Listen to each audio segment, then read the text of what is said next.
dream job after being average. I'll say he's an average fighter, Andrew. I mean, he's middle of the card kind of guy. He's not the world champion he thinks he is.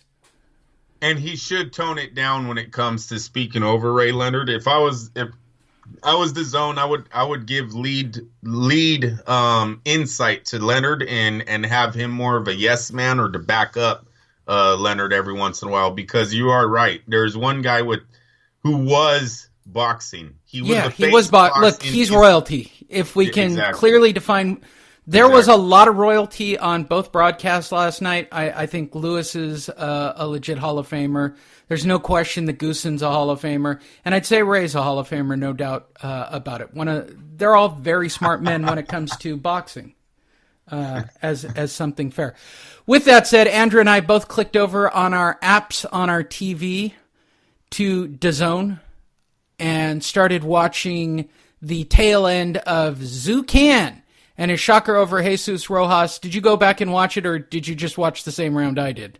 Yeah, I just watched the same round. So did I. We both watched one very close round where Jesus Rojas, the Oscar de la Hoya boy, was getting worked pretty hard by Zucan from China. Again, another guy, as I said earlier, where I thought Bob Arum's just... Let's ask him. Bob, are you like... Hello, Andrew. Yeah, how's it going, Bob? Did you see the Chinaman?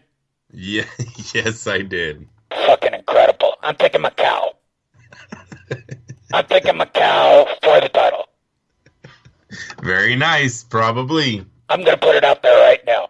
I'll bring you to America, a bowl of soup. I'll let you live in Oxnard with the Lomachenko people, and you can fight for your green card. Is that a good offer? Bob never gets old.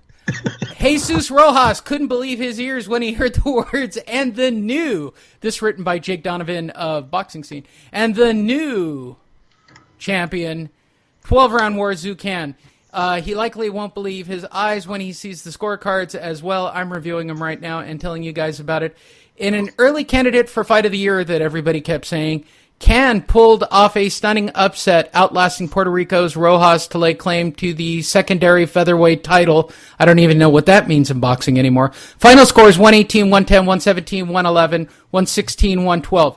Literally, Ray Leonard, Sergio Mora, and whoever their announcer guy is. I don't know who he is. I don't ever pay attention to him. I can't ever get past that Sergio. Both of those two. How is Sergio Mora employed? Sergio Mora is literally 5 years ago Jesse Vargas. Like I don't get Sergio Mora. Like, and that's why on the show, if you're a regular, we have the Jesse Mora line for all fighters.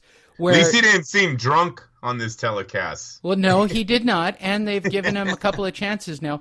All three judges scored it for a unanimous decision based on the way they were going on and on and on about it, Andrew. Neither of us rewound the fight to go watch it, but just so you guys know, they threw well north of 2,000 punches for the night. Good Lord. Wow. Yeah, I told you, that's what it looked like. It did look like one of those fights every time I was tuning in. We'll go back and watch it. Maybe I'll have a better report next week. Rojas believed he was robbed, and in the end, he lost on all three scorecards. I'm going to go out on a limb. Oscar's in the earpiece, and it probably sent... Hey, he got robbed. Tell him they got robbed. Hey, say it more. You want your paychecks? Fucking say it. Say it more, Mora. Bitch. Did I get it right? The only reason for this show to exist for anybody new listening is to make Andrew laugh. That's literally the only reason that exists. Let's scroll on down and see if I can find the main event of that particular card. Where are you? Hey, why can't the PBC ever just give us good pay-per-view numbers? You hear the Manny Pacquiao Broner numbers, Lee? Yeah, we'll get to it in just a minute. But yes, they were pretty. 400,000. It wasn't that big a deal, but boy, they talk about it like it was a big number, right? Well, no, they say upwards of 400,000. I've seen like totally different reports on this. What is it? Like, don't you guys have a number? It's been a week. I think we should have a number already on what the count is. This shit isn't hard. Yeah, true. In the main event on DAZN, Jaime Munguia took on Takeshi Inoue. If you're wondering who I was taking in the fight, as well as Bob Arum, it was no... Love the fucking chap. Andrew, love that Japanese kid. I got an offer. I'm going to put it out there right now to Takeshi. Ready? Come live in Oxnard. Train with Lomachenko. You know, Andrew, do you know about Lomachenko? Yeah, I don't know if that's going to work for everybody. Andrew. He's the best in the world. You know how much I had to pay to get that title? The best in the world. You know, Andrew? He's the phenom. He's the Undertaker of boxing. Weird WWE reference from me at that moment, right? So, Takashi, here's my offer. I know you lost. You come on out. I'll put you up in Oxnard. We'll give you a green card, a bowl of soup, place to live, and you can fight for your green card just like all those damn fucking Europeans I keep bringing over. What do you think, Andrew? Jaime Munguia fights off determined Takeshi Inoue in a war. Main event of your DAZN. Fans and writers alike seem to focus far more on prospect Jaime Munguia eventually facing Saul Canelo Alvarez and other top middleweights than on his actual title defense versus Takeshi Inoue.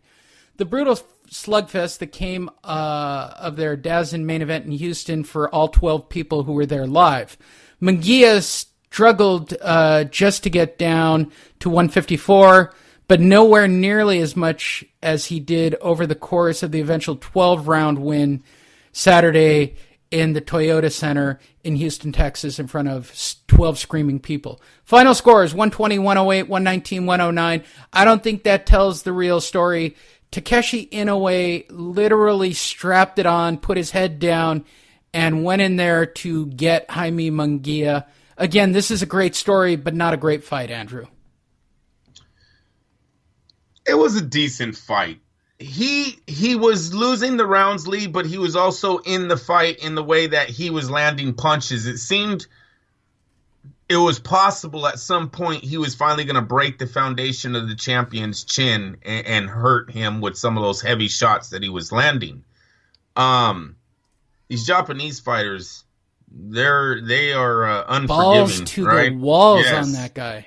Yes, they are. They're the type of fighters that, you know, the trainer has a difficult time watching these fights because you don't know what to do.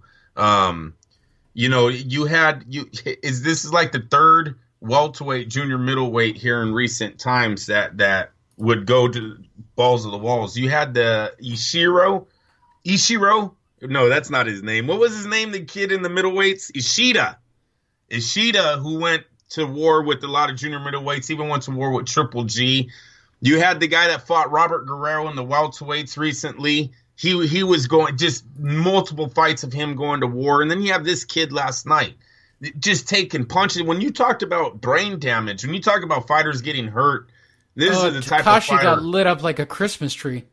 It was unbelievable what he was walking through, what he was still able to deliver while walking through all those punches. Jaime, look, you know what he reminded me of, Munguia? He reminds me of a new Marco Antonio Barrera. And Lee, I'm not talking about the Barrera that retired. I'm talking about the Barrera that came into the sport.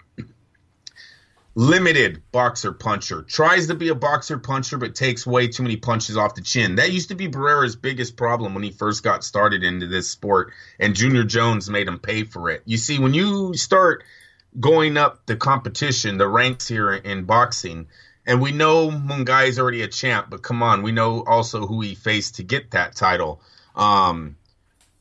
He's gonna get lit up. He's gonna get hurt. You let a bona fide top 10 power punching junior middleweight land on your chin consistently, you are gonna get dropped. So he reminds me of a Barrera. He needs to switch his style. He needs to learn defense.